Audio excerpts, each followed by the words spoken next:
Syederalun Serka Amostabangun, anggota unit Intel Kodim 0204DS terluka parah setelah dikeroyok oleh oknum anggota Ormas Pemuda Pancasila di Tanjung Morawa, Kabupaten Deli Serdang, Sumatera Utara.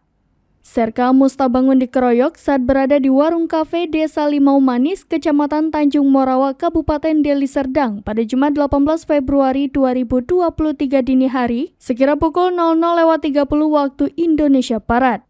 Pelaku pengeroyokan Ketua PP Desa Limau Manis, Insanul Afwa, kini diamankan polisi. Sementara pelaku lainnya masih dalam pengejaran. Dari informasi yang diperoleh, korban datang ke warung kafe yang berada di Gang Pancasila Pasar 15 Desa Limau Manis pada Kamis 16 Februari 2023 malam, sekitar pukul 23 waktu Indonesia Barat. Pada pagi harinya, Serka Amostabangun baru saja melaksanakan monitor di wilayah Kecamatan STM Hilir. Sepulang dari memonitor di wilayah tersebut, barulah ia singgah ke warung kafe milik warga bernama Subhan tersebut.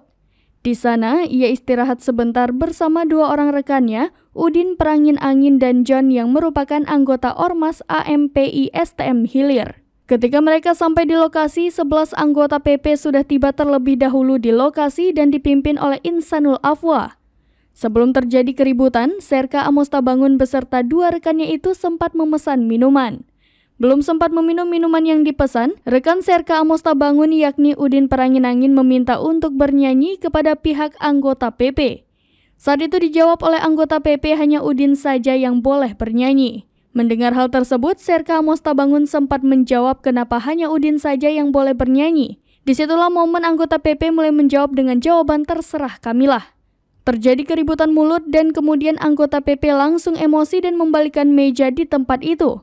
Untuk menghindari keributan, Serka Amostabangun hendak keluar dari kafe tersebut. Melihat Serka Amostabangun dan akan pergi, Insanul Afwa mengejar Serka Amostabangun dan langsung memukul menggunakan botol minuman keras bersama 11 orang anggota PP lainnya.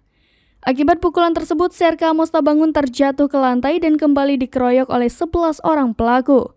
Karena kalah jumlah, Serka Amostabangun sempat melarikan diri menggunakan mobil miliknya menuju ke Rumah Sakit Patar Asih Lubuk Beringin. Pada saat pemeriksaan di rumah sakit didapati luka pada bagian kelopak mata kiri serta tidak dapat melihat atau gelap. Saat ini posisi Serka Amostabangun sudah di Rumah Sakit Sumatera Eye Center Hospital untuk mendapatkan perawatan lebih lanjut.